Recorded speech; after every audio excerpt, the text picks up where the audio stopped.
Nithyananda Paramashivoham Om Nithyananda Paramashivoham Om Nithyananda Paramashivoham Om Nithyananda Paramashivoham Om Nithyananda Paramashivoham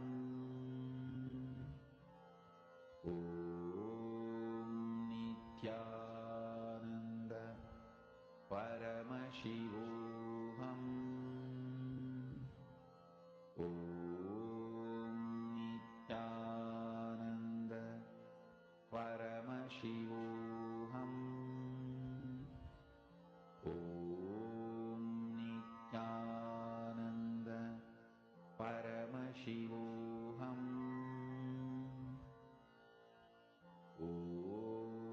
Om Nithyananda Paramashivoham Om Nithyananda Paramashivoham Om Nithyananda Paramashivoham Om Nithyananda Paramashivoham Om Nithyananda Paramashivoham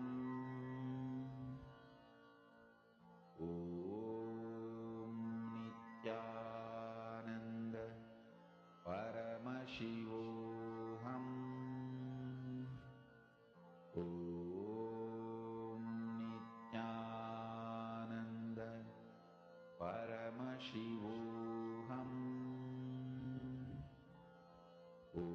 Om Nithyananda Paramashivoham Om Nithyananda Paramashivoham Om Nithyananda Paramashivoham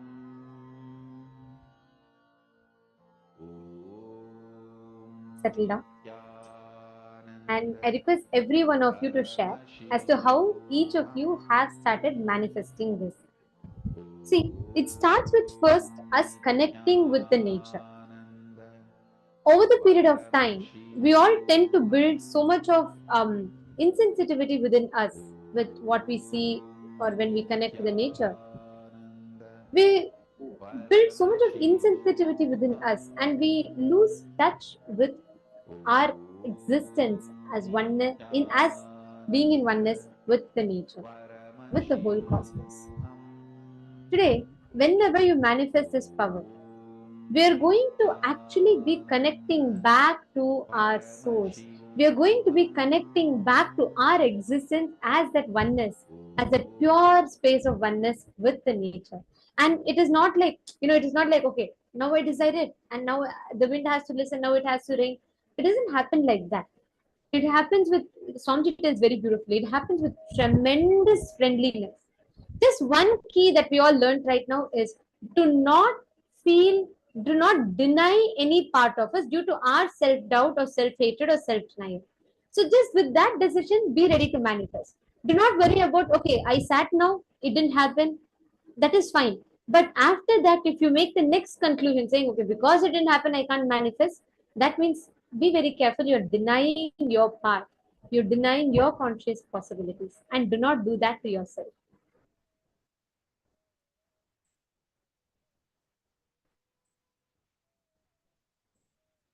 Now we're going to We just learned about Swargaloka in the first session. The next session we are going to be entering into is understanding who is Bhagavan Nataraja and who and how we can connect to Bhagavan Nataraja, Bhagavan Sadan Murti, today's deity. What is the significance of Bhagavan Sadan Murti, Nataraja? And what does his Ananda Tandava mean? The cosmic dance, Bhagavan Sadanrita Murti or Nataraja, is a form of Paramashva where he is dancing blissfully in his cosmic dance and where he represents the Panchakrityas of Paramashiva, where the 5 cosmic actions of Paramashiva. Now, what does that mean and what can we learn from Bhagavan Nataraja? How to have that cosmic dance of Nataraja as our life? What does that even mean? All these things is what we are now going to be learning from this session. Let's all learn about who is Bhagavan Nataraja.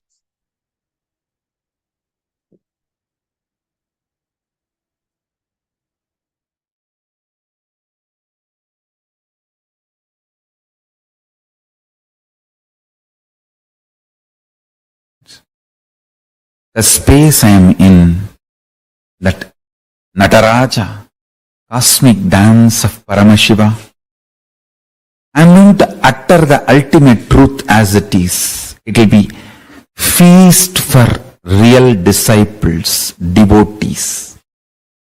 Today, every statement I am going to utter is direct message of Paramashiva. I am literally mapping that whole state into words.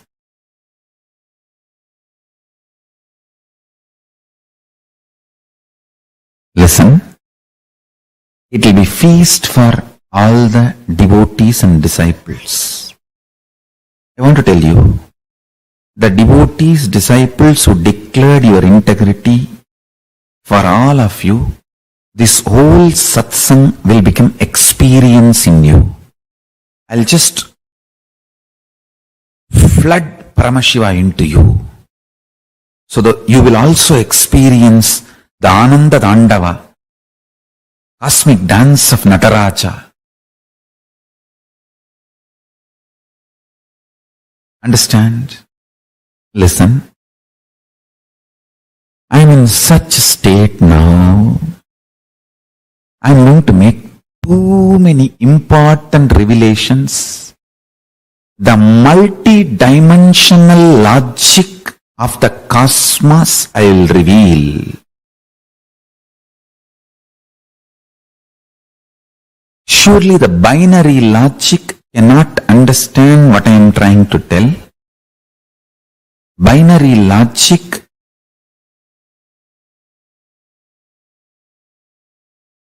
will not be able to, because it is not matured enough, it has not grown up enough to catch the cosmic reality. Understand?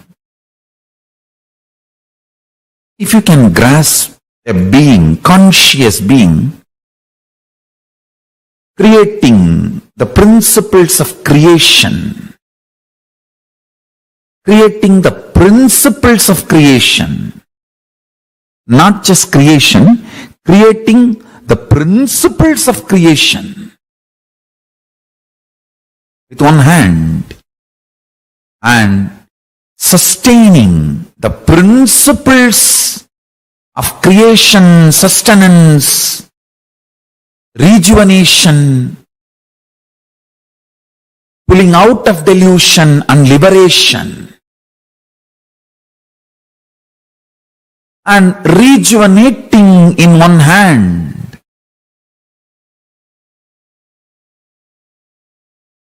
The principles of creation, principles of sustenance, and principles of rejuvenation, and principles of pulling out of delusion, and principles of liberation.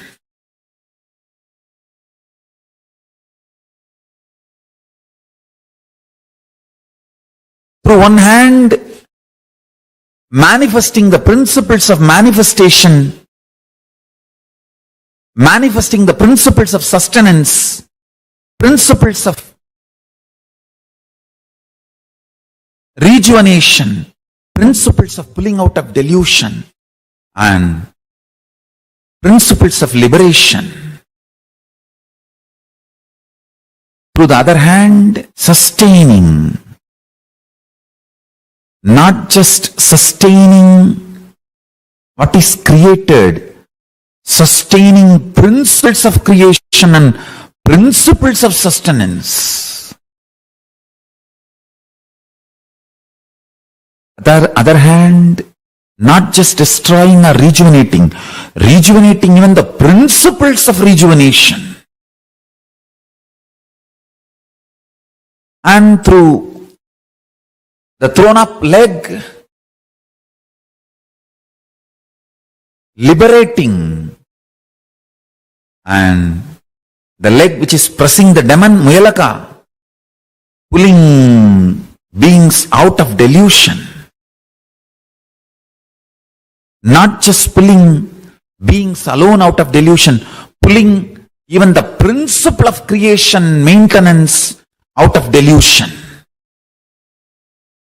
And with the leg which is thrown up in the air, giving liberation not just to the beings, even to the principle of creation, maintenance, rejuvenation.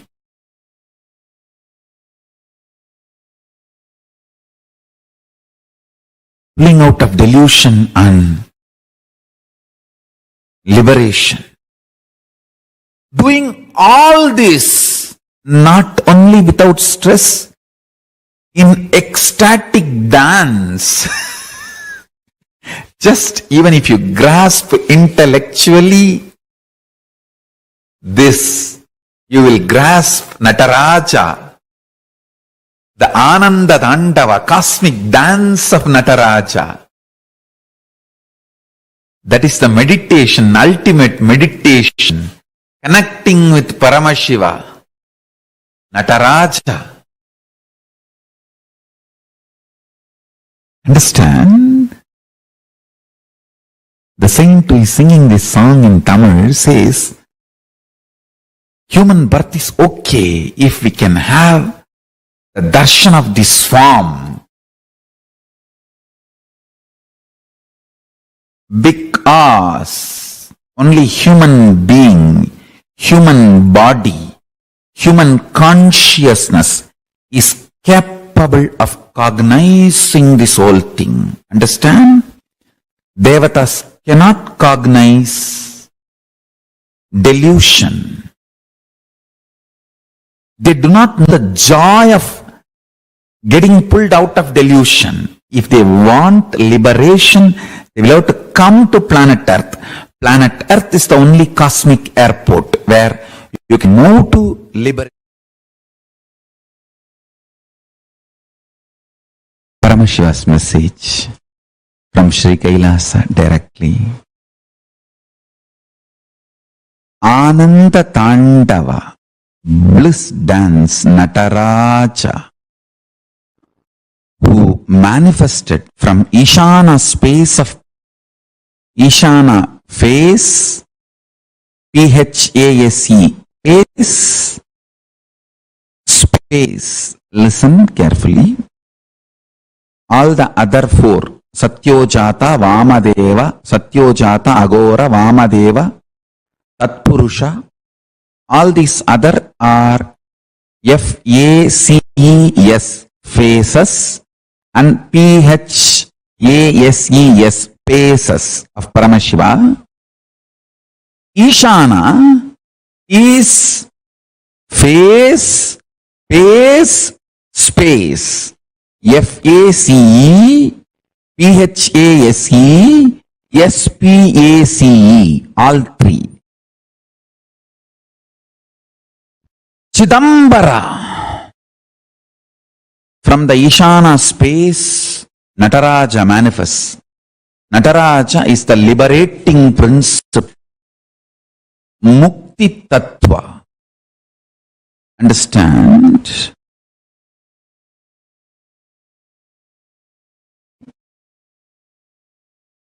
Cosmic dance, Mukti tattva of Nataraja, cosmic dance of Nataraja,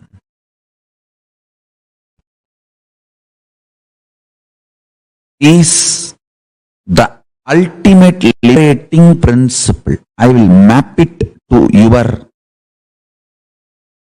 prajna now and support you and make you manifest this as a reality. Listen carefully.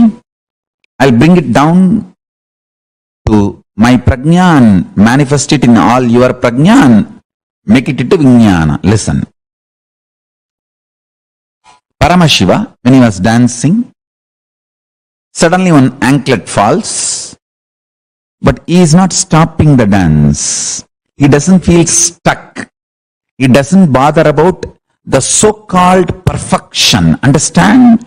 He is an absolute perfectionist. But when he is dancing, perfectionism does not stop his action. Perfectionism does not put him in inaction. If you lived around me, you will know exactly the meaning of this word. I am an absolute perfectionist, but my perfectionism will never stop me starting my projects, starting my work. I will not even miss putting the jewelry on the throne, but when I started this whole Sri KAILASA project, I did not even have my own land.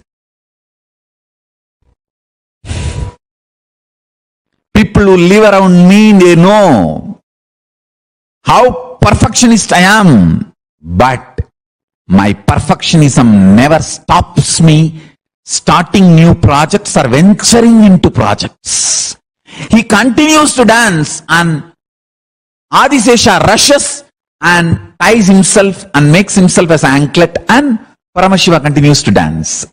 This is the key. Perfectionism, which does not make you stop or feel stuck and capped, is the liberating principlic action. Understand? You cannot see more perfect than Paramashiva's Ananda Tandava. But when his anklet falls, he doesn't wait. He continues. In your life, either you give up perfectionism or you give up beginning, initiating, continuously moving. In these two, you give up any one. That is what is delusion. Listen, feeling stuck is the only sin in the life. Cosmos does not feel stuck just because of its nature of not feeling stuck.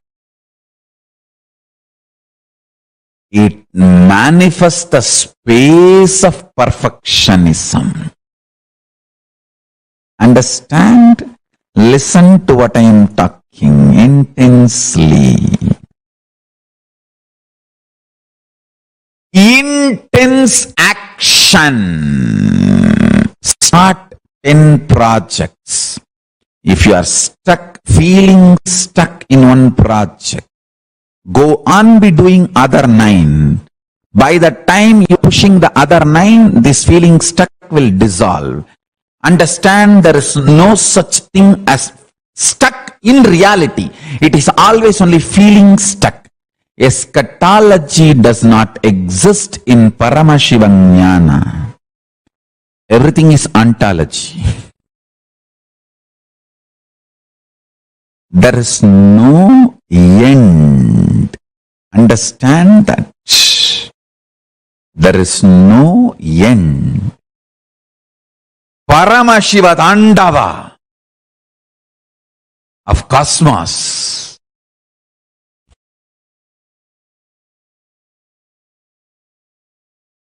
Its perfection is because it doesn't get stuck. Stop feeling stuck. Stop being stuck. You will manifest perfectionism. Understand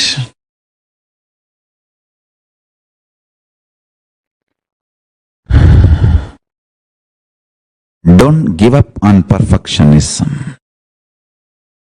but don't stop actions.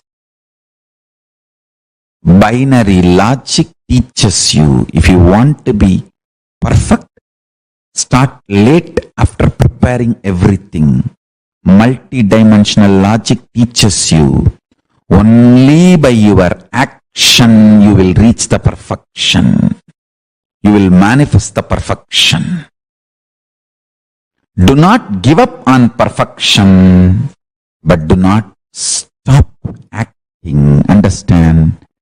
Enlightenment is ultimate, not final. It is constant happening.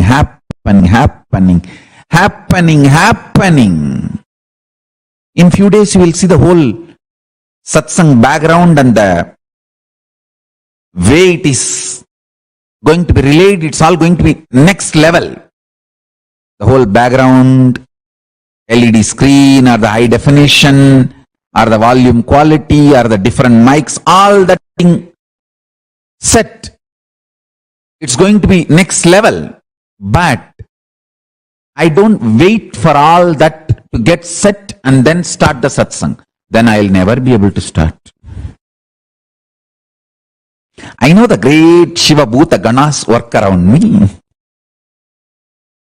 I just start the dance by its intensity. Perfection to perfection to perfection to perfection manifests. Not imperfection to perfection. No. Perfection to perfection to perfection to perfection to perfection to perfection manifests. Listen carefully. Always be like Nataraja doing Ananda Tandava. Not bothered about one anklet falling.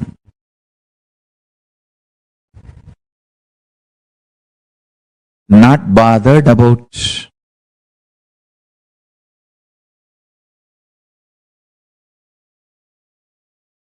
some musical instruments less. Let Ananda be your fuel. Nithyananda be your fuel. Start the cosmic dance. Start the cosmic dance.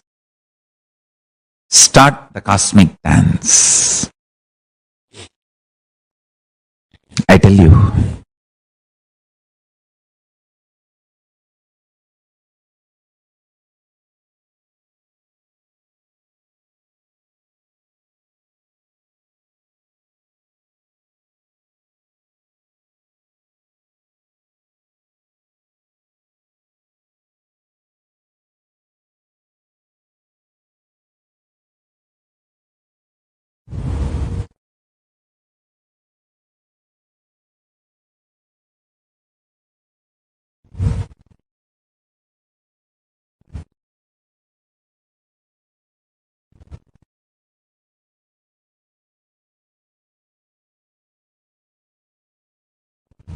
this principle which I am teaching today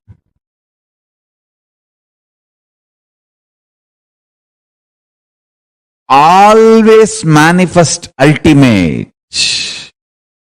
Don't feel stuck, but know it very clearly, it is not final.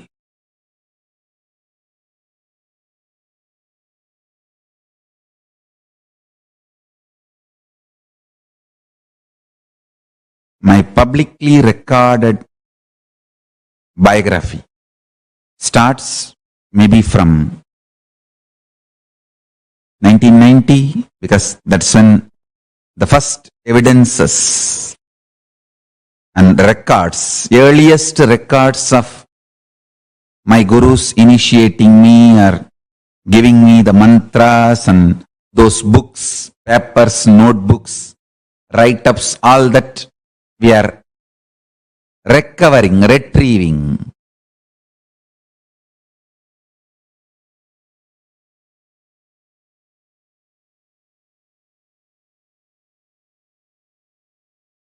Earliest recorded public life.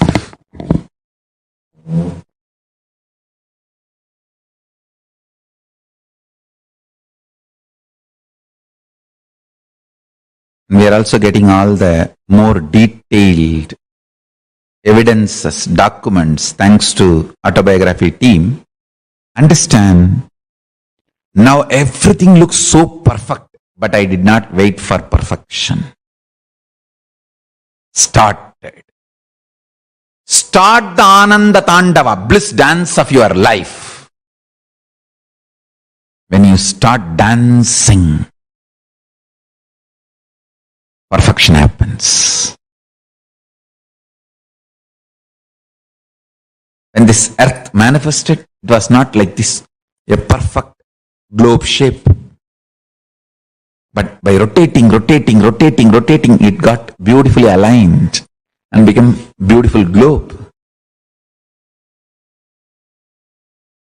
Listen.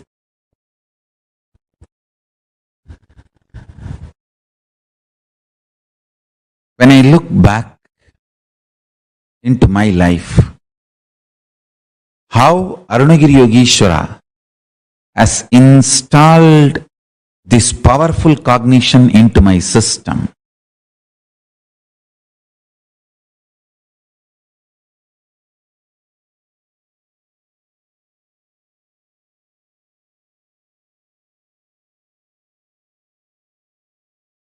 Do not stop the Ananda Tandava due to any idea of feeling stuck. Feeling stuck.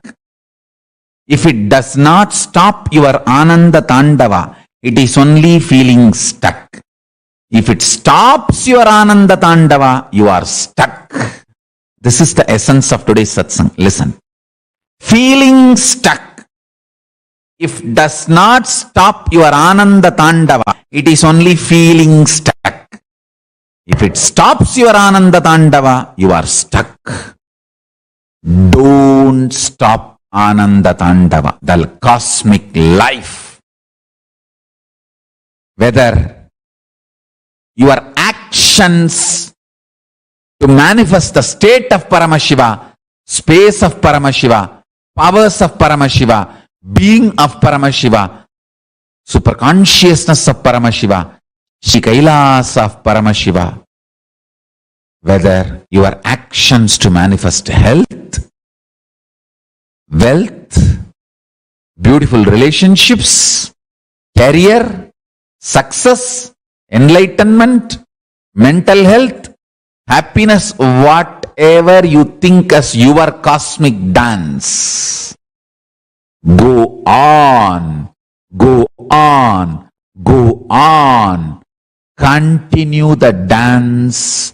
If you are feeling stuck, intensify the dance. That feeling stuck will disappear. If you stop the dance, slow down the dance, and feeling stuck will become stuck. Dangerous. Feeling stuck is delusion. Stuck is death.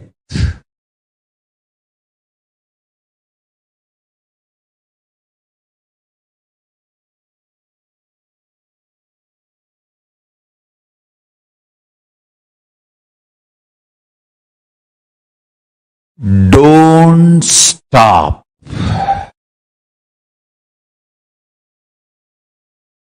Let Nithyananda be the source of your life and be highly active. you will become life positive, and all the perfectionism of Paramashiva will manifest through you. Understand the epistemology of Paramashiva Jnana. Epistemology is a branch of philosophy that investigates the origin, nature, methods, and limits of human knowledge. Feeling stuck is the worst thing binary logic does to you.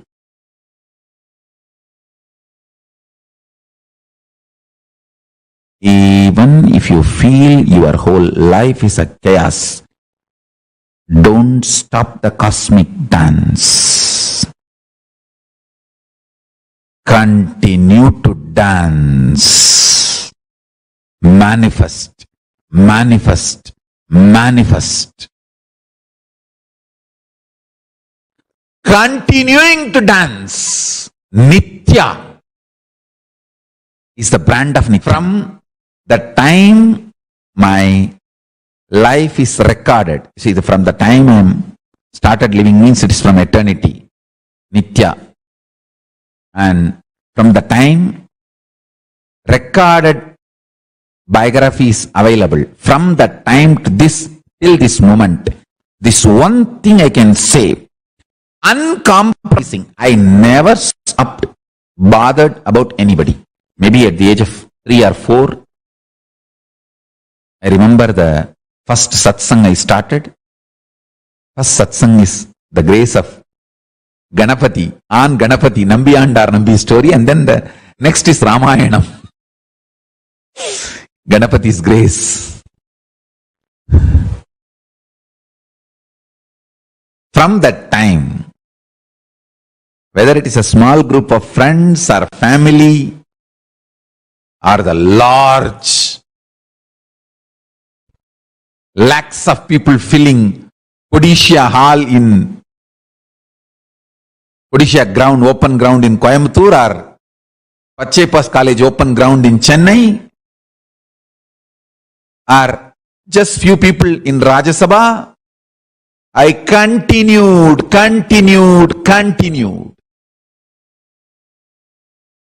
Understand, as long as there is continuity, there is no down for graph of life.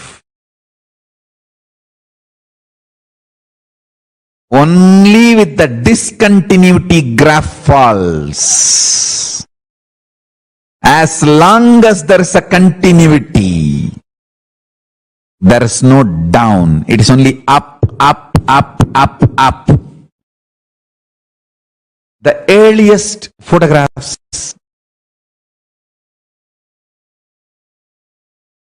of my work available. First Vinayaka Chaturthi, photographed Vinayaka Chaturthi, I should say. Surely I conducted few more before and after. The photographed Vinayaka Chaturthi. My volunteer team, maybe my first batch of KAILASA Vasis. Some without upper cloth, some nose running, some applied vibhuti itself as a face powder. With a small team conducted beautifully Ganesh Chaturthi, Vinayaka Chaturthi under the banyan tree in Thiruvannamalai temple.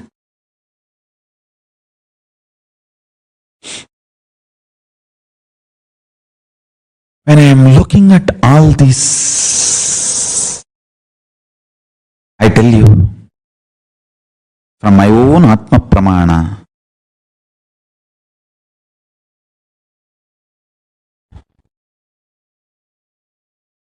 don't get stuck. Go on doing. That is what Krishna means. Karmanye vatikaraste mabaleshu katachanaha. The moment you start thinking about the result, productivity, you are stuck.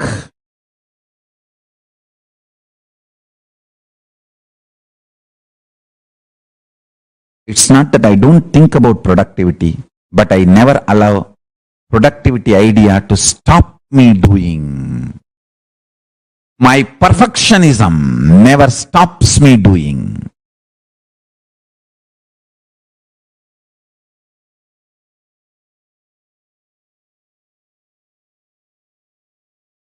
If somebody claims I am Paramashiva, they are my disciples. If somebody claims I am not Paramashiva, they are praising me much more than my disciples, because my disciples take me for granted. Hey, he is Paramashiva, he can do everything. But if somebody says, no, he is not Paramashiva, then understand, by not being Paramashiva, if I can sail through this whole thing, then whatever word you use for me, it's a great compliment. Understand? One thing Arunagiri Yogeshwara has made it as my DNA. Continuity. Nitya. Nitya Ananda. Continuous. I tell you. Stop feeling stuck.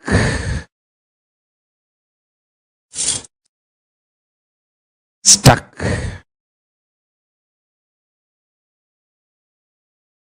And stop stopping. Stop only stopping.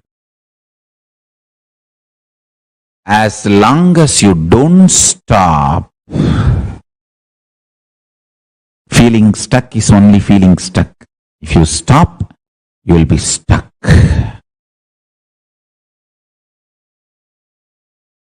I still remember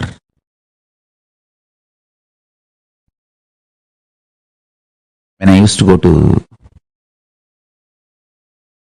Polytechnic from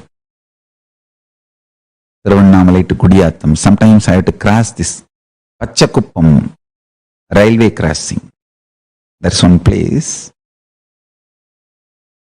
It's not on the way between Thiruvannamalai to my college, but sometimes I will have to go to different places from my college. I will not even be sitting in the bus, because usually that crossing takes half an hour or 1 hour. Multiple trains will cross. So on the railway level crossing, the buses will be stuck for half an hour, 1 hour. I'll take ticket only up to the Pachakuppam cross and then get down, walk, cross the level crossing and go to that side and catch the next bus and move. I'll say that I'm not interested in getting stuck.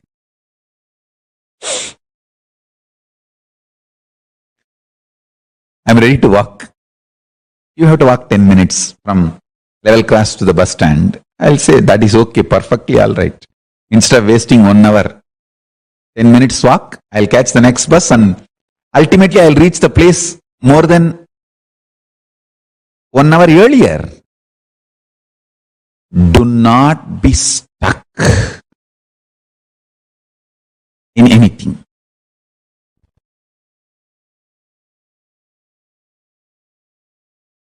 Nothing is a bad decision in your life other than being stuck. Being stuck is only delusion, only trobhava, only negativity.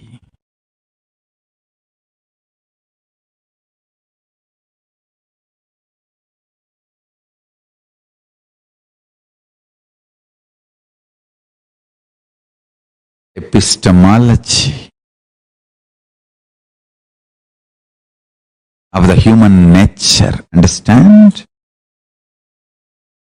The origin, nature, methods and limits of human knowledge.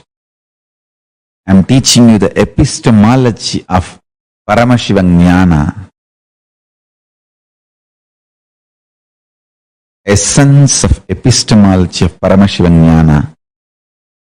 Be like Nataraja. Continue dancing.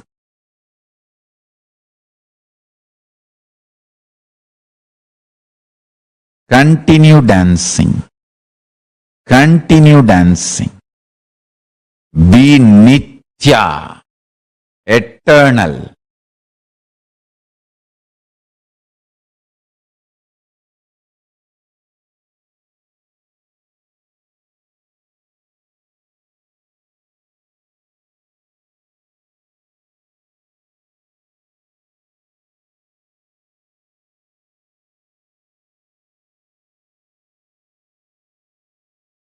Nothing is wrong decision if your whole life is seen together other than feeling stuck or being stuck. Nothing is wrong decision. As long as you are flowing, flowing, flowing, flowing, flowing.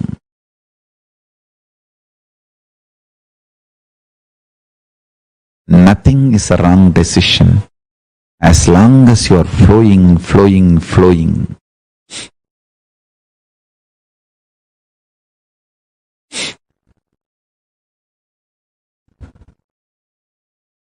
That is the beauty of life.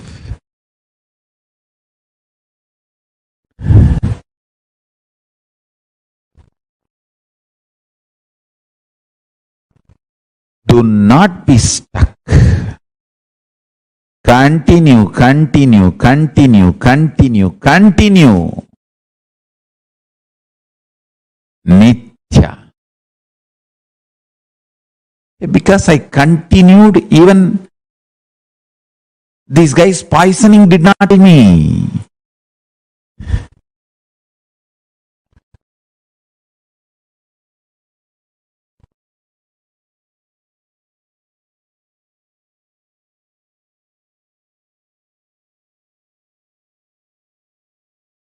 I tell you.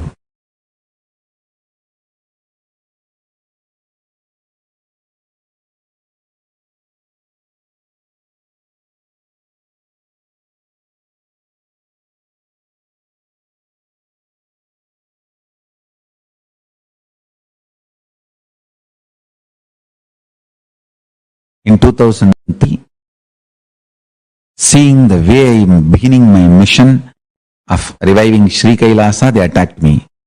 That did not stop me. In 2007, we started identifying islands to revive the Sri KAILASA. Actually, in 2007, we have started doing very serious work of identifying islands to start to revive the Sri KAILASA. And we have enough evidence. And before Hindus could understand the great contribution I am going to do, anti-Hindus have smelled my plans. And that is when they attacked me in 2009 and 10 and this whole attack on me. But nothing stopped me. With the grace of Paramashiva and protection of Mahakala Bhairava,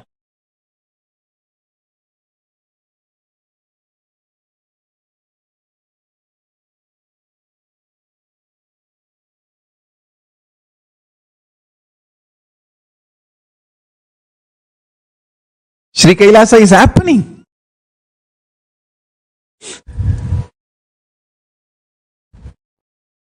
Understand?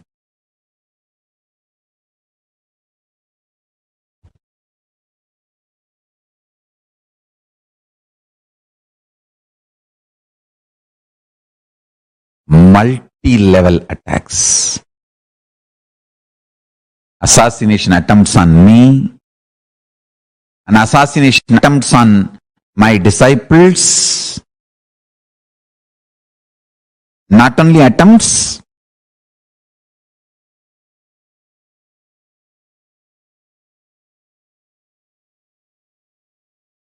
and destroying the properties,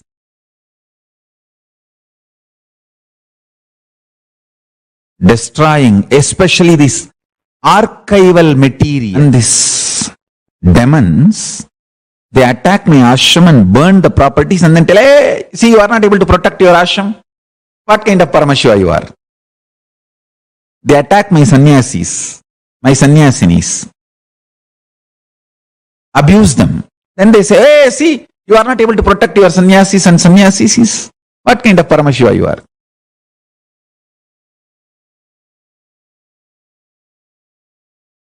This is the most violent, demonic attacks on Hindus in the recent time.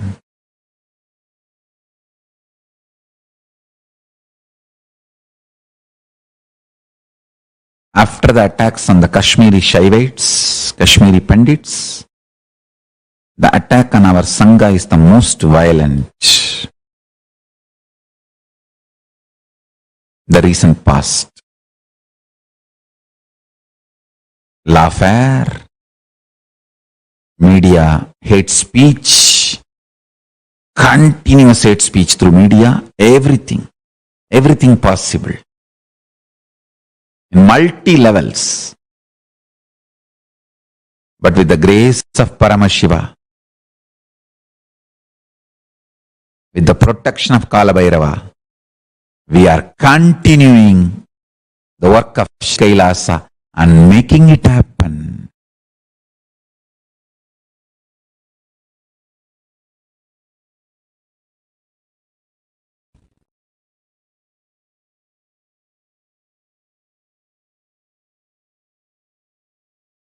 Attackers are not ordinary people, but the grace of Paramashiva and protection of Kalabhairava is keeping us alive and making us continue. Listen, the powerful cognition for today, powerful Ananda Tandava of Paramashiva. Continue. Be eternal, Nitya.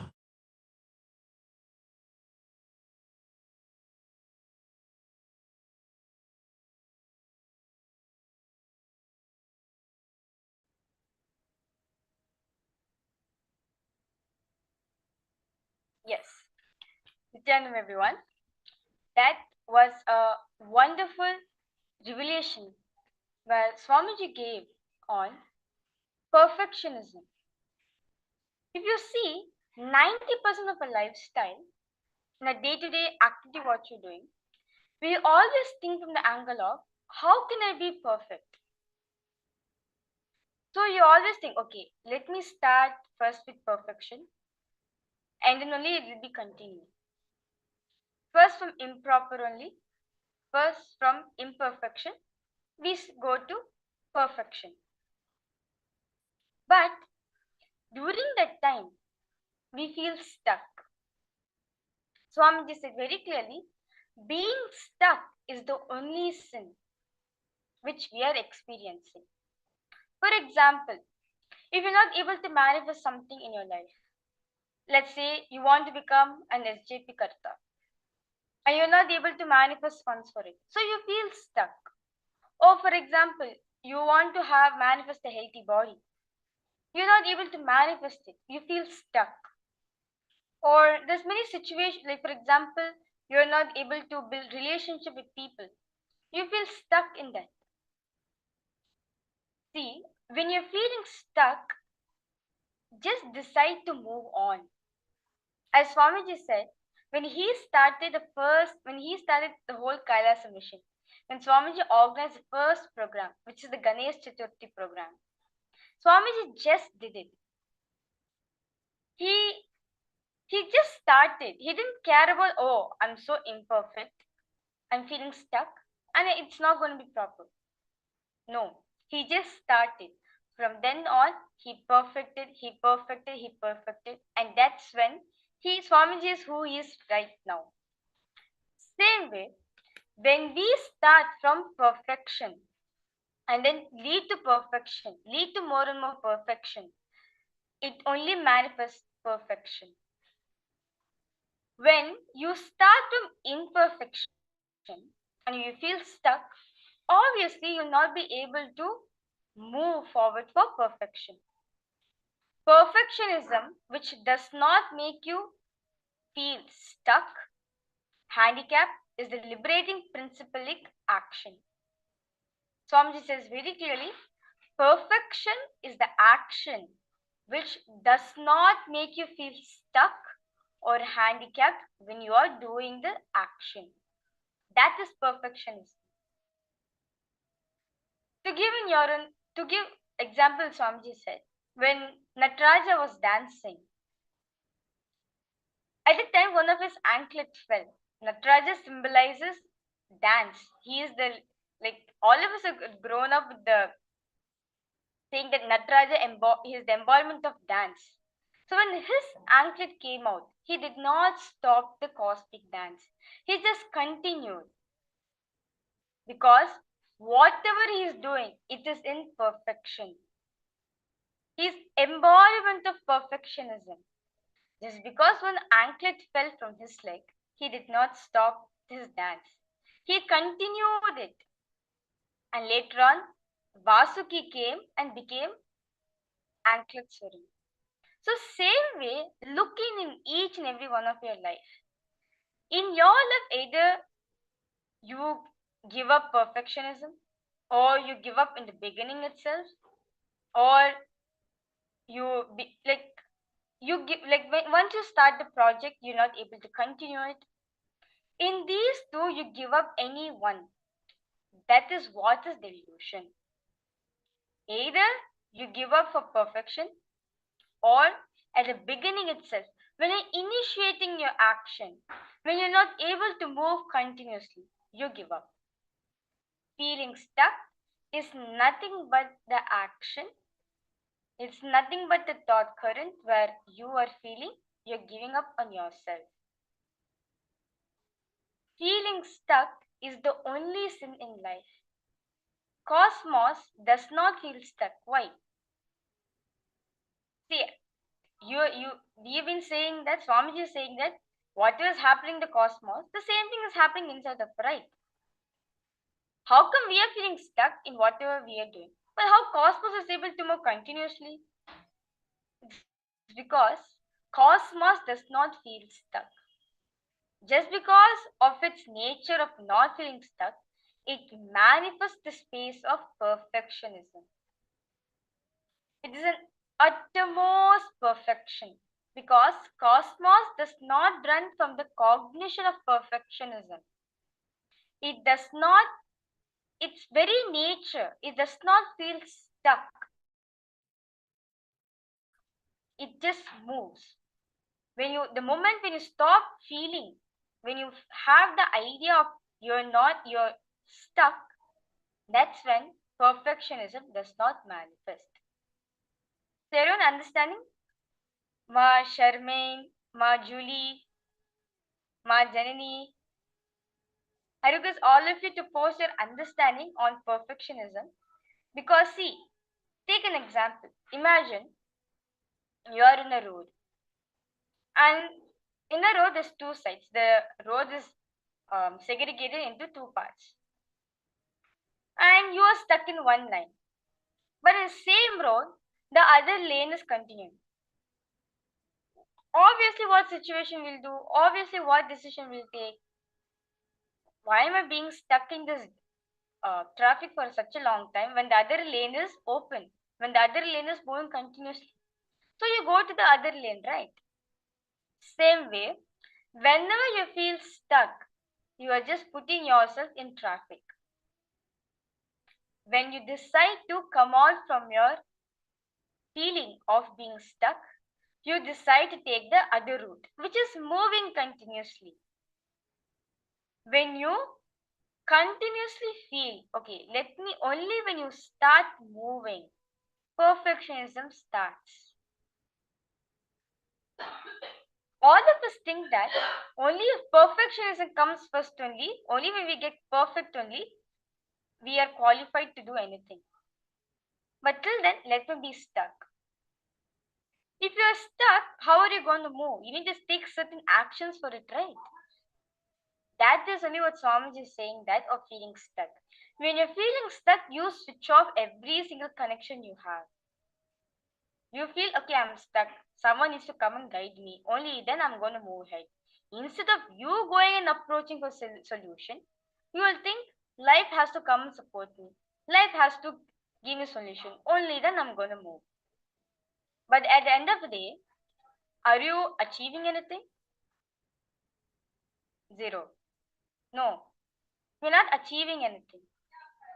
Only when you start moving, only the moment you stop feeling stuck, that is when you manifest perfectionism.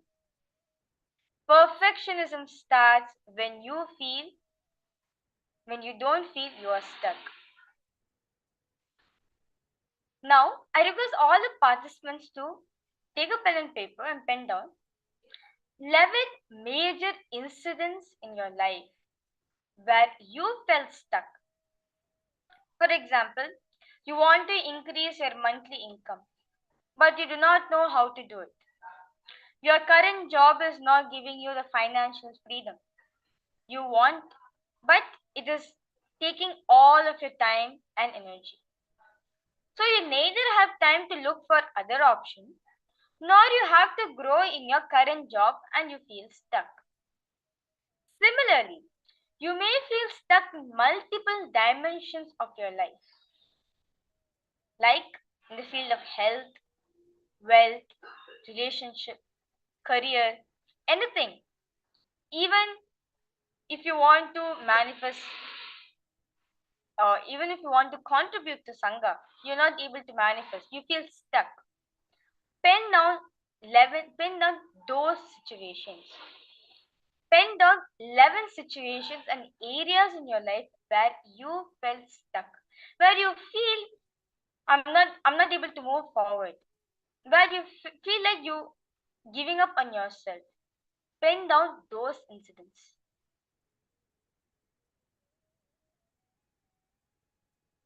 Ma Julie, Ma Priyatma Swarupini, Ma Janani, Ma Anandeshwari. If you have any questions, you can post it in the chat.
Yes. Ma Julie, Ma Karini, Ma Istek. If you have any questions, Ma, I request all of you to post your questions. If you have any questions, like if you're not able to identify certain incidents in your life where you feel stuck,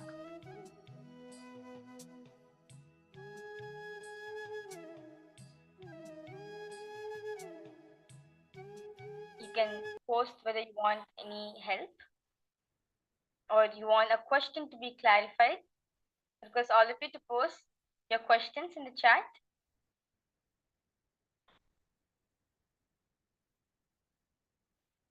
See, feeling stuck means what? You are not able to manifest your reality. You take an example. You have a desire to manifest something, but you're not able to manifest the desire. That feeling stuck, pin out those incidents where you want to move ahead in your life. You want to do something in your life. You want to manifest your reality, but you feel stuck on how to manifest them. Pen down those incidents. And if you have any questions related to it, you are please feel free to ask your questions.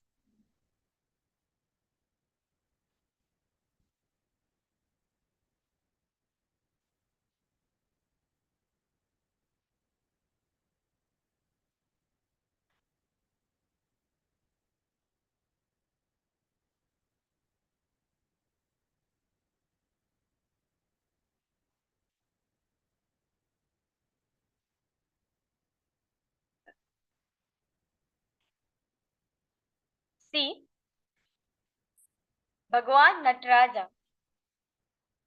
Bhagwan Nataraja is embodiment of utter perfection. He symbolizes perfectionism. How? His blessing hand does the creation. The hand, the Damaru hand, the hand which plays Damaru, it is responsible for Srishti, creation. The hand which is blessing, which has the Abhaya Mudra, that is the Sthiti. It maintains the whole cosmos. It sustains the whole cosmos. The Damaru, the fire hand of Lord Nataraja, symbolizes the Samhara. That hand symbol does the function of Samhara, rejuvenation of the whole cosmos.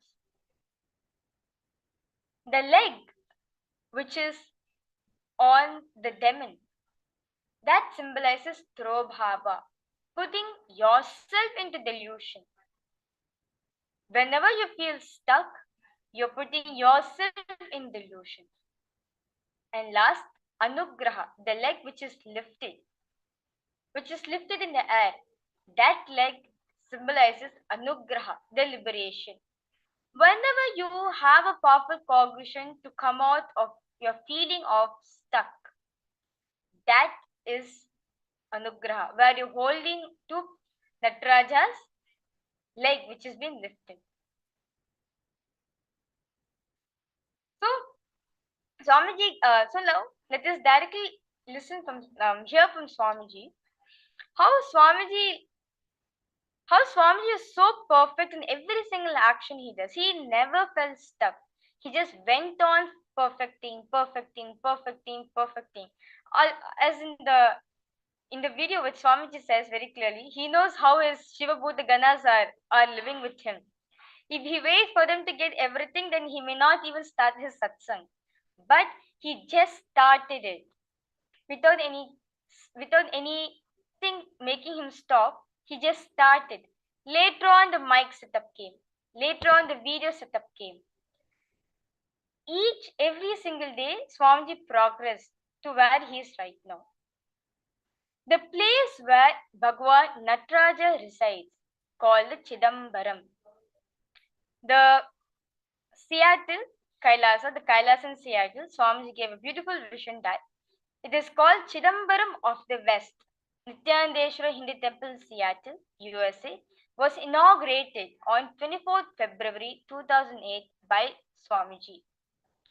The 15-foot Ananda Nataraja, as we're seeing in the photograph, is the largest living deity of Nataraja in the world.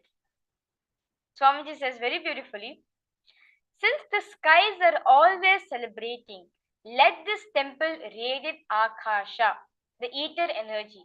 That's why Bhagavan Nataraja is the main deity of KAILASA in Seattle.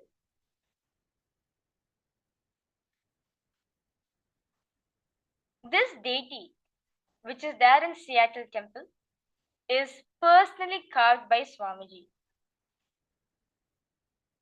Swamiji would carve the deity. Swamiji shares very beautifully, I will sit whole night and carve in Bridi, and the workers, they have to support me, help me to turn the deity. It's too big. It's a 15-foot deity. It's so big to turn the deity here and then do the carving. Sometimes you have to turn to do the side shaping of the face, side shaping of the body. So the workers have to be there supporting me and helping me. Naturally, a person who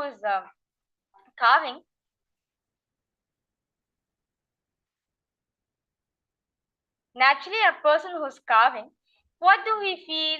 I need person to help me in moving the shifting the deity. So only then I'll be able to move. Only then I'll be able to do the work. So till then, I'll just wait.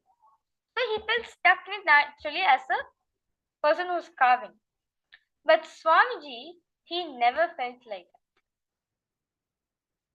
Even the time where he had to carve the Nataraja deity personally, that did not stop him. Just because it was a 15-foot deity Nataraja, he did not stop Swamiji from doing his work. He'll call the workers to help him. Swamiji will do the carving personally. And the two, Swamiji was very particular on the carving. According to what the Dhyana shlokas say, for the particular deity, based on that, Swamiji will carve. So this deity of Bhagavan Nataraja, Swamiji personally carved from the Dhyana shloka of Bhagavan Nataraja. But even during those moments, Swamiji never felt stuck. He continued. Bhagavan Nataraja's form represents Dhamaru, which bestows and blesses new beginning in life, such as new house, new job, new career, etc., or new health. The Dhamaru represents the Srishti, the creation of your life. The Abhaya Mudra, the raised hand, the blessing hand, bestows completion with ourselves and others and life, which is maintenance. When we need to run our life, we need to be in a space of completion. Only then anything will move. The Abhaya Mudra of Paramashiva, of Bhagavan Nataraja, symbolizes sthiti, the maintenance action of Paramashiva. The fire, the hand which holds the fire, which destroys all enmity and incompletions and any obstacles in the path of completion, is the rejuvenation aspect of Bhagavan Paramashiva. His raised leg represents pulling you out of delusion, stress and tension. And the Japamala, the rosary represents the rosary beads represents the liberation. Swamiji says very clearly, perfectionism does not make you stop or feel stuck, handicapped. It is the liberating principalic action. If at all you feel stuck in manifesting any of your desires, understand you are not in perfectionism. Can be anything, whether you want to manifest health, or you want to manifest wealth, or you want to manifest good relationship, or you want to manifest good career, any of the fields where you feel stuck. It is to show you that you are not in perfectionism. If you're in perfectionism, there'll be no place where you will feel stuck, where there'll be no place where you have to give up on yourself. You'll be continuously moving. Take an example of ocean, even a river. If you stop a river, will the river move? Zero. It is stuck. It won't move. Same way, only if you remove the obstacle which is stopping the river is moving. And only when the river is moving, this is an utter perfectionism. Same way, whenever you feel stuck, whenever you feel like I'm not able to move any direction, that is when you're not heading towards perfectionism. The moment you feel, okay, let me start moving, let me start with a simple action. Now, all the 11 incompletions, the 11 ideas or situations where you've written this impossible for you to move. From now on, decide, let me take a simple action for it. The action can be even as small as possible. Just start moving. The moment you decide to move, the moment you decide to be dynamic, you will see cosmos will shower you and you will manifest your reality in utter perfection. You yourself will enjoy the rhythm of your Ananda Tandava, the bliss dance which you are dancing. Is everyone understanding? Ma Istek, Ma Anandeshwari, yes, yes. If you have any questions, I request all of you to post in the chat.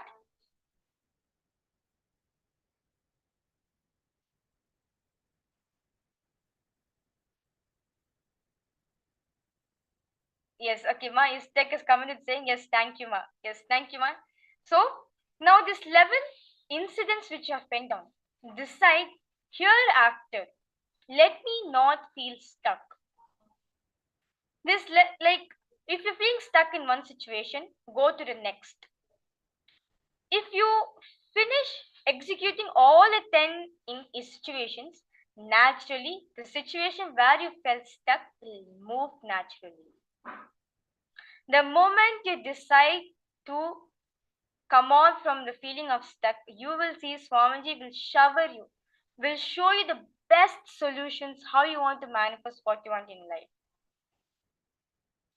It is only when you feel stuck, even in power manifestation also. Okay, my Istek is saying, whenever I feel stuck, just take one simple action. Thank you for the click. Yes, ma. If you feel stuck, take a simple action. Decide to come out of the feeling of stuck. You will see Swamiji will show you the best solution to manifest your desires in life. Even in power manifestation also, if you feel stuck in not manifesting, don't limit yourself. Okay, I'm not able to manifest powers now, I'm feeling stuck. Instead, chant Mahavakya. Connect to Swamiji again. You will see Swamiji will show you the answer. You will see you will have a breakthrough in the manifestation.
I see a very interesting question from Ma Istak. Ma Istak has posted that if feeling stuck, she understands about that part, but she feels it's more about the time, right? You say that you feel feeling stuck is one, but you feel it's more about the time.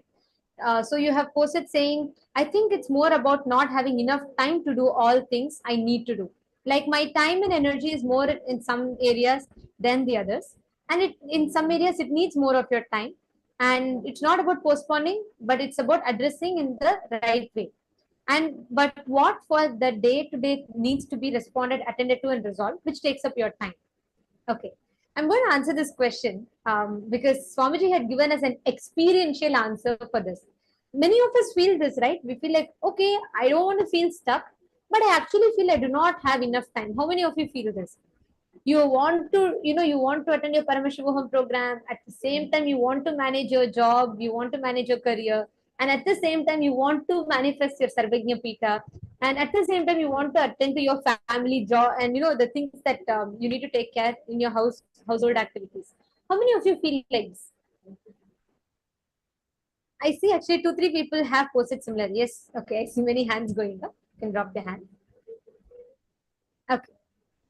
Now listen very carefully. Swamiji tells us the exact thing of how we do this in our life and what we need to change in order for us to manifest this. See, here Swamiji made a very important statement. Swamiji said, not feeling stuck is the principle that the whole cosmos represents. Look around you. The wind, the river. We all celebrate things like Grand Canyon. We celebrate these miracles of the nature. But how are they formed? It is because of the continuous persistent flow again and again and again and again without getting stuck. Swamiji gave a very beautiful example in the session. Swamiji said, initially planet Earth was not perfect, but because it kept rotating, it didn't stop for anyone. It didn't say, hey, okay, since I'm not perfect, I'll not start. Because it kept rotating, by its rotation, it became perfect. See, Ma Istat, there are two things you need to address in this. The problem here is not facing obstacles because nothing is going to be obstacle free. There are going to be issues that we face in life. Practically speaking, if you have to go to your job, you will have your time crunch, you may have things to attend to. But the principle that drives you, the cognition that drives you, currently, what do all of us do? What is the approach we have? We say, oh God, I have to attend to my job. I have to attend to my family. I want to sit in the program, but I feel stuck. I'm not able to do all. The context that you're approaching the situation from, the context, the cognition inside you, the conversation you're having inside you is, you have already arrived upon a conclusion that because there are multiple things into which your time goes, you cannot manage it. So there is already a conclusion of feeling stuck. And based on that, you're approaching this problem. Now, the thing is, if you just understand, if you just catch this one truth, apply this powerful cognition that Swamiji explained. Not feeling stuck, not stopping for perfectionism. Yes, you may not be able to do it perfect right away. You are not doing. Okay, you have to attend to your family, you have to do the program, or you have to do the job. At the initial level, it may not be perfect, but do not stop for perfectionism.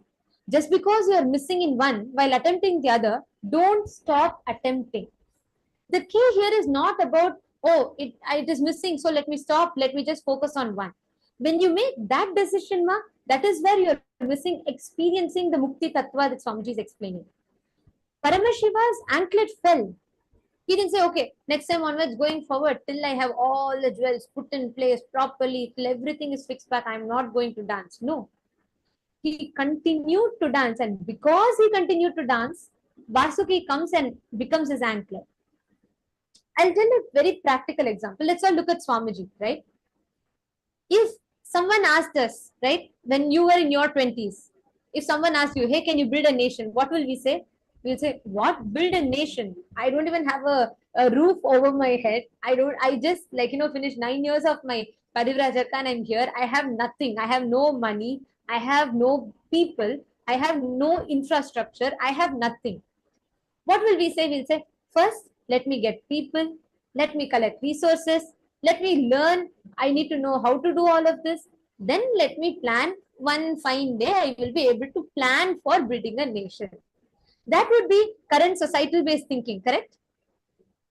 Now, if you just reflect back on Swamiji's life, you should know, ma, when Swamiji declared first time that Swamiji is going to build a nation, Swamiji was just 23 years old. He was a young boy who had just finished 9 years of Parivrajaka from a remote village somewhere in India, had absolutely no support, no political backing. There was no one, there was nothing at all.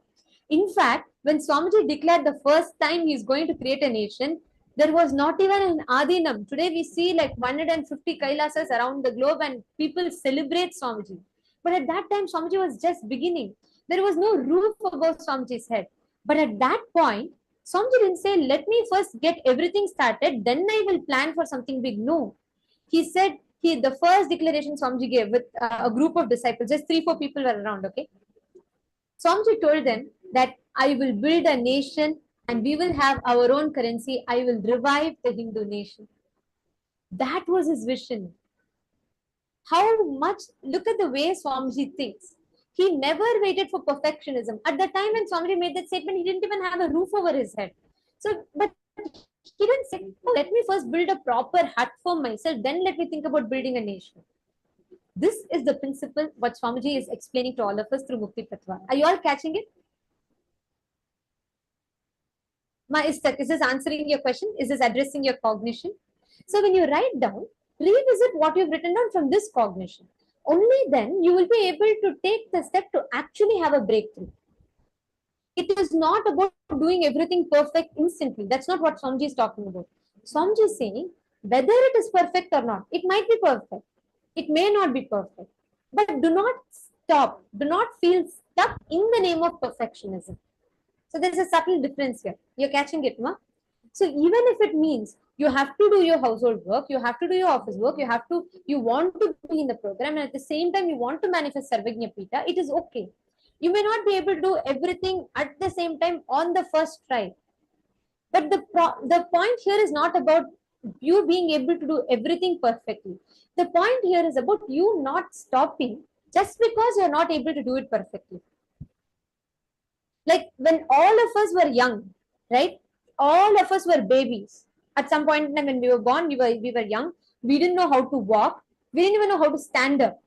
Correct?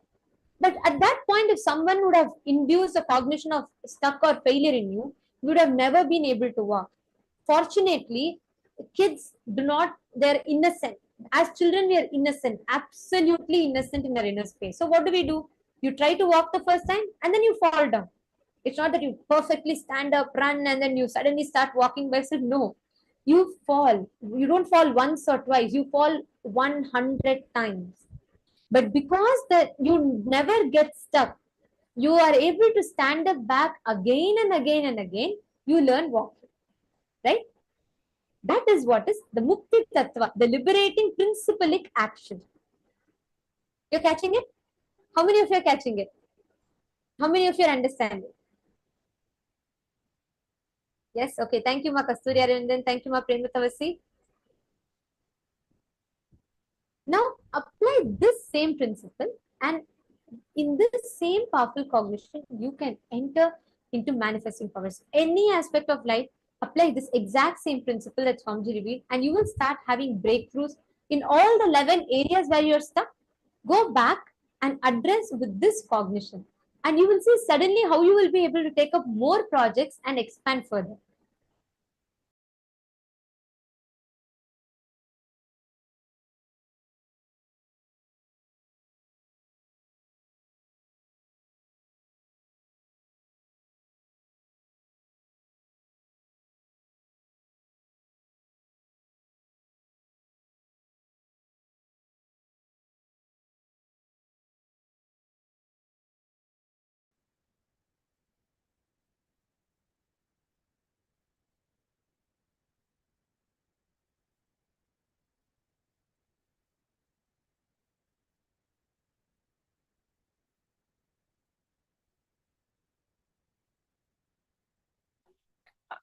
sorry for a technical glitch. To add one more example to how Swamiji never felt a feeling of stuck, when Swamiji was in Samadhi, the time Paramashiva revealed to him that there will be two places will be the main headquarters for Nithyananda Sangha. One, it will be in Bangalore, and second will be in Los Angeles. And at that amount of time, Swamiji had like few disciples around them, and everyone's like, Swamiji, do you know even the meaning of Los Angeles? Do you know which place is this? It is in the west side of the country, and for that you need to learn English. And like, so at the time, Swamiji like knew very little of English, and mainly he spoke in Tamil, and literally like all devotees were like, what is this, Swamiji? How will be able to go make a how will be able to go start a mission in Los Angeles, that too, where the main hub for in USA. But Swamiji did not take this. But Swamiji just thought, okay, Parameshwar said this, let me start. Whether I know very little English, or whether I don't know English, or whatever simple knowledge I have, let me go and start. Exactly the year of 2003, Swamiji went to Los Angeles, and that's how the KAILASA Los Angeles even started. Swamiji did not wait for someone to come and teach him English, or someone had to come and guide him. No. Swamiji went to USA and did the whole enriching, and that's how he made the KAILASA Los Angeles happen. So, this is an example to show all of us that when it's not like whether you have a knowledge for it, or whether you are starting perfectly or imperfectly, whatever it is, never have the feeling of stuck. Whether you may be perfect in your actions, or you may be imperfect in your action, but do not limit yourself saying, okay, only if I become perfect only if I become perfect only I can start anything. Till then, let me just stop. That is a feeling of stuckness. Okay, yes, my Priyatma Sarupini has posted. Don't wait to be in perfection. Perfection comes along the way at one point of your action. Yes, very true. You start and then it will follow you. So, with this powerful understanding, with this powerful cognition, let us move ahead into power manifestation. In today's power manifestation, we will be playing with the 5 elements. Lord Nataraja symbolizes the Akasha element. So in today's power manifestation, you will be playing with various elements. Throughout this whole day, you'll be playing with many of the 5 elements, like you'll be playing with water, you'll be playing with fire, you'll be playing with air, you'll be playing with ether. So in this session, you also will be playing with a power of playing with an element. So now I request all of you to sit with your head taken spine in a straight line.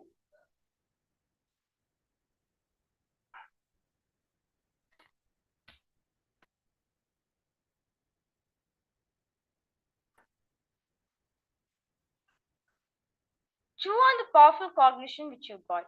Perfectionism, feeling stuck is not perfectionism. Perfectionism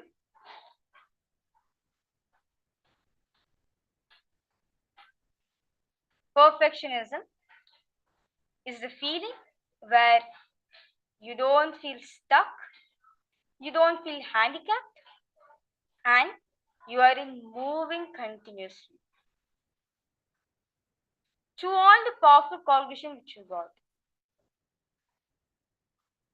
Now, before we start the power manifestation, I request all of you to get a lamp, keep it in front of you lit. Can be a candle, or best to have a deepa with oil. And make sure the area where you're sitting, there is no fan, or you're not sitting next to a window where there's gush of wind which is coming. Make sure in the area where there's absolutely no wind.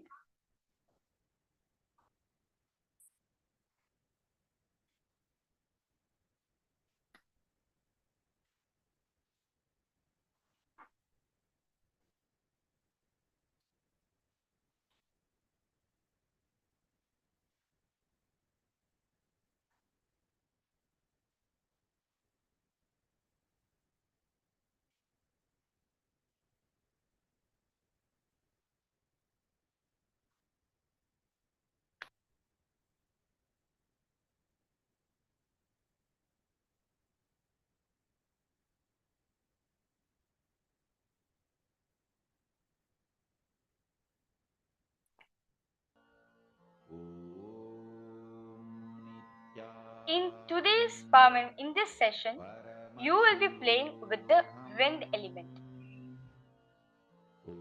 So now all of you got the candle or a lamp which is lit with fire.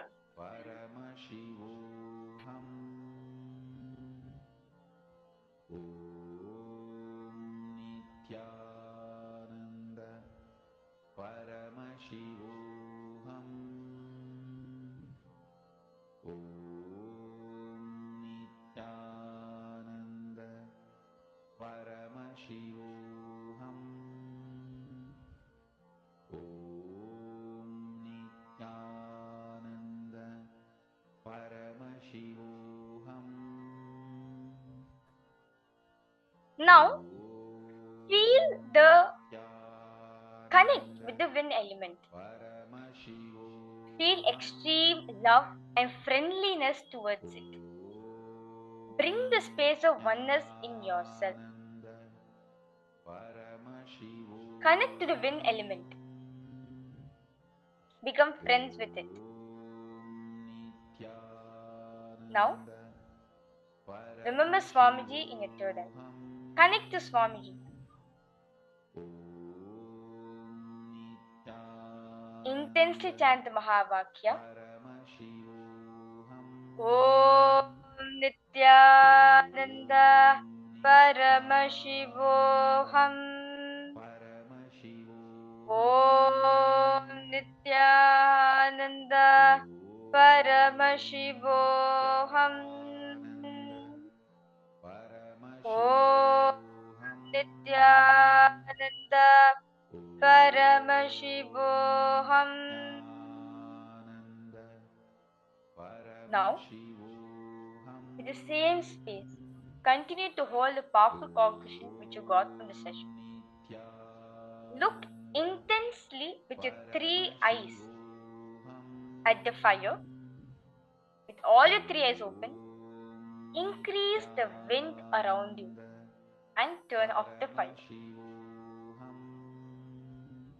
In the same space of oneness, stare at the lamp, the fire, through your 3 eyes, with all your 3 eyes, and increase the wind around you so that you can turn off the flame just through power manifestation.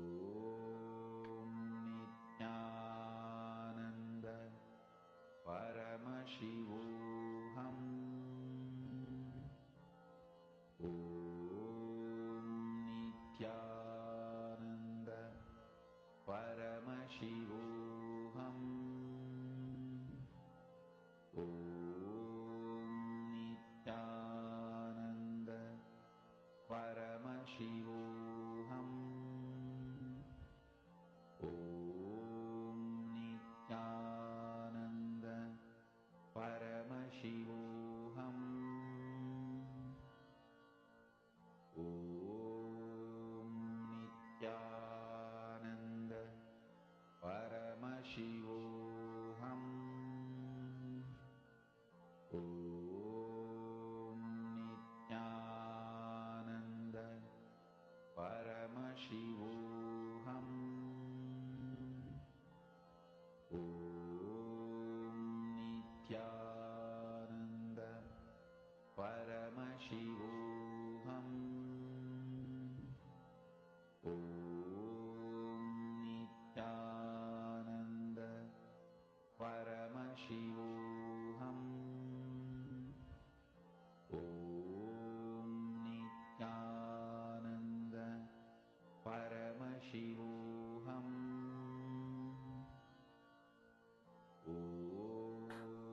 If at all you feel you are not able to manifest the power, you feel stuck in manifesting the power, just connect to Swamiji again and manifest the power again. The more and more you connect in oneness with Swamiji, you will see you'll actually manifest the power. Just drop the feeling of being stuck. You will see you'll manifest the power.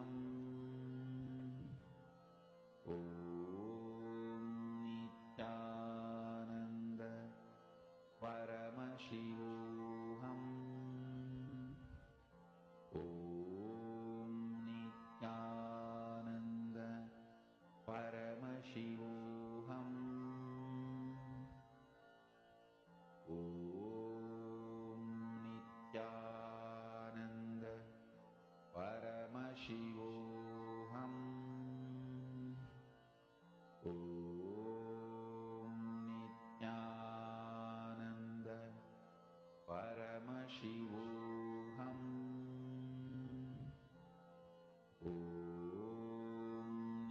Nithyananda Paramashivoham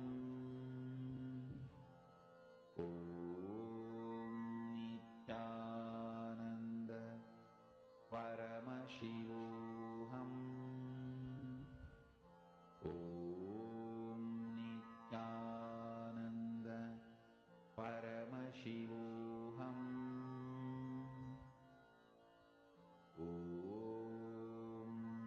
Nithyananda Paramashivoham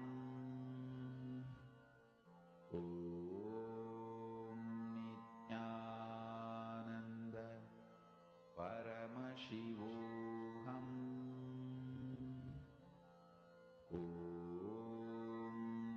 Nithyananda Paramashivoham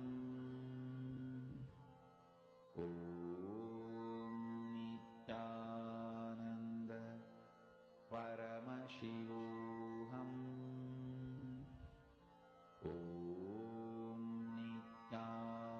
Nithyananda Paramashivoham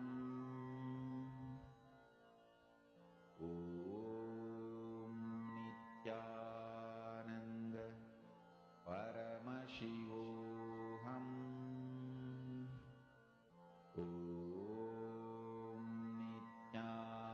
Nithyananda Paramashivoham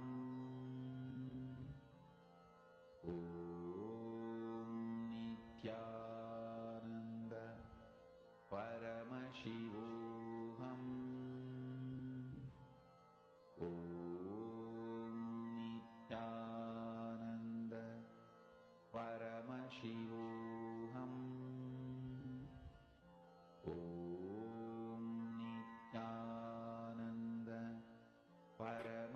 With all your feeling, how will I able to manifest this power? I feel stuck in manifesting the power. Just drop that feeling at Swamiji's feet. Okay. Just chant the Mahavakya, connect to Swamiji. You will see you'll be able to manifest the power. The moment you drop the feeling of being stuck, you will see you will manifest this power. Nithyananda Paramashivoham Nithyananda Paramashivoham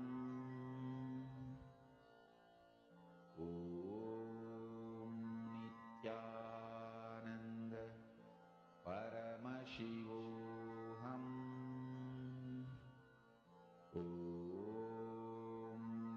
Nithyananda Paramashivoham